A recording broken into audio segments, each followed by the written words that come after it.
So this is a short reading from The Unknown Realms, the last book in the Secret of the Tirthas. Alessandro, an 8-year-old Italian boy, is just heading to a local shrine. He turned the corner and began to climb the small whitewashed steps to the shrine, which was set a couple of metres up in the wall and covered in a fine trailing ivy. Then he stopped again and watched something happen that simply did not make sense.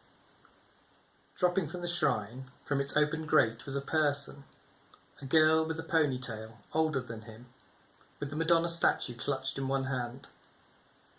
No sooner had the girl landed on the pavement than she was followed by another, much larger figure. A woman, no, a man, thought Alessandro. And then he thought, no, a mostro, a monster. The second figure was huge, only just able to squeeze out through the small opening in the wall, clad in black, with the most terrible features, a giant reddish face, teeth like a bear's, a brutal snubby snout, and thick dark hair. Diavolo, gasped Alessandro, as the creature straightened and placed a hand on the shoulder of the girl, who was looking down the steps at him with a clear, steadfast gaze. And then his 8-year-old imagination kicked in. A clear connection was made, and he realised what he must be seeing. A woman wearing a mask, of course. But then he thought, why, when it wasn't carnival season? The girl said something to him then.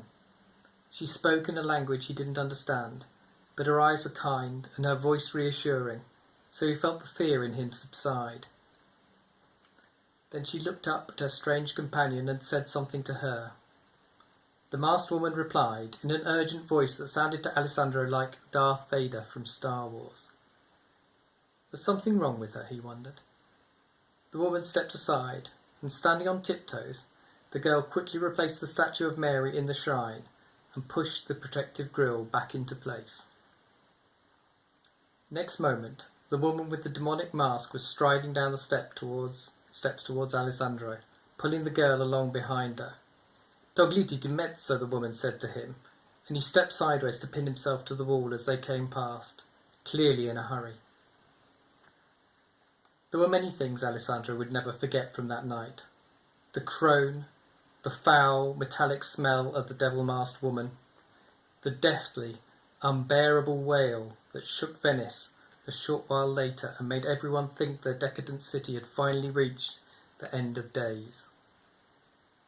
But the one thing he would remember above all were the eyes of the girl as she came past him on the steps. The eyes of a girl who understood more than any other. A gaze that held so much, and that made him think one day, years later when he was an apprentice glassmaker in Murano, that this must be what the gaze of a saint would be like. A gaze full of compassion and understanding, and trapped by fate.